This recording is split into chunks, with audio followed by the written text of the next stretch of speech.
Hello பிரைஸ்லா என்ற கர்த்தருடைய வார்த்தை 2 தெசலோனிக்கேயர் 3:3 கர்த்தரோ உண்மையுள்ளவர், அவர் உங்களை ஸ்திரப்படுத்தி தீமை நின்று விலக்கி காத்து கொள்ளுவார். பிரியமானவர்களே, ஆண்டவர் நம்முடைய வாழ்க்கையில் அவர் நம்மை உயர்த்த அவர் உண்மையுள்ள தேவனாக இருக்கிறார். சொன்னதை காப்பாற்றுகிற தெய்வம், சொல்லுகிறதைத்தான் செய்வார், செய்கிறதைத்தான் சொல்லுகிற தேவனாக இருக்கிறார். அதை விசுவாசத்தின் அடிப்படையில் நாம் சுதந்திரித்துக் கொள்ள வேண்டும் என்று ஆண்டவர் விரும்புகிறார். ஆகவே நாம் விசுவாசத்தை கொண்டு நமக்குண்டான ஆசீர்வாதத்தை, நமக்குண்டான சுகத்தை, நமக்குண்டான பலத்தை, நமக்குண்டான சகலவித நற்காரியங்களை ஆண்டவரிடத்திலிருந்து பெற்றுக்கொள்ள நாம் பிரயாசப்பட வேண்டும். நமக்கு சொன்ன வார்த்தையை நம்முடைய வாழ்க்கையில் நிறைவேற்றுவார். நம்மை ஸ்திரப்படுத்த போகிறார், நம்மை பலப்படுத்த போகிறார், நம்மை நிலை நிறுத்தப் போகிறார். நம்மை அசையாதபடிக்கு என்னென்றைக்கும் நிலைத்திருக்கும் சீயோன் பர்வதத்தைப் போல நம்மை மாற்றப் போகிறார்.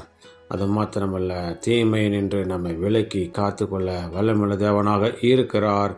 ஆகவே இந்த நாளிலேயும் கூட நாம் விசுவாசிப்போம். தீமை நம்மை பின்தொடர்ந்தாலும் கர்த்தரை நோக்கி, ஆண்டவரே என்னை நினைவு கூறும், எனக்காக நீ சொன்ன வார்த்தையை நினைவு கூர்ந்து என்னை ஆசீர்வதிங்க, இந்த தீமை என்னை அணுகாதபடிக்கு, இந்த துக்கம் என்னை வாட்டாதபடிக்கு எனக்கு உதவி செய்யுங்க, எனக்கு விடுதலையை கொடுங்க என்று சொல்லும்போது நிச்சயமாக நமக்கு உதவி செய்ய வல்லமையுள்ள தேவனாக இருக்கிறார். ஆகவே கர்த்தர் உண்மையுள்ளவர், நம்மை ஸ்திரப்படுத்தி எல்லா தீமையினின்றும் நம்மை விலக்கி காத்துக்கொள்ள அவர் வல்லமையுள்ள தேவனாக இருக்கிறார். விசுவாசிப்போம், பிரார்த்தனை செய்வோம்.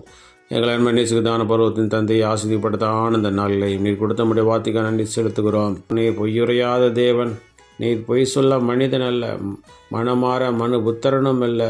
சொல்லியும் செய்யாதிருப்பாரோ, வாசனித்து நிறைவேற்றாதிருப்பாரோ என்ற வார்த்தையின்படி நீ சொன்ன வாக்குத்தத்தத்தை எல்லா வசனங்களையும் நீர் பிள்ளைகளுக்கு நிறைவேற்றி தந்து நாமத்தை மயப்படுத்துவீர். அவர்களை ஸ்திரப்படுத்துவீராக. தீமை நின்று விலக்கி காத்து ரட்சித்து நாமத்தை மயப்படுத்துங்க. துதிகன மகிமையாமுக்கு செலுத்துகிறோம். இந்த நாளில் நாங்கள் செய்கிற வேலைகள், தொழில்கள், படிப்புகள், ஊழியங்கள், போக்குவரத்துகள் எல்லாவற்றிலும் கரம் கொடுத்து பிரிகார் செய்து நாமத்தை மயப்படுத்த வேண்டுமாய் எங்களுக்கு காப்பாடு விட்டு நாமத்து மூலமாக கேட்டுக்கொள்கிறேன். எங்கள் ஜீவனுள்ள நல்ல பிதாவே. ஆமேன், ஆமேன்.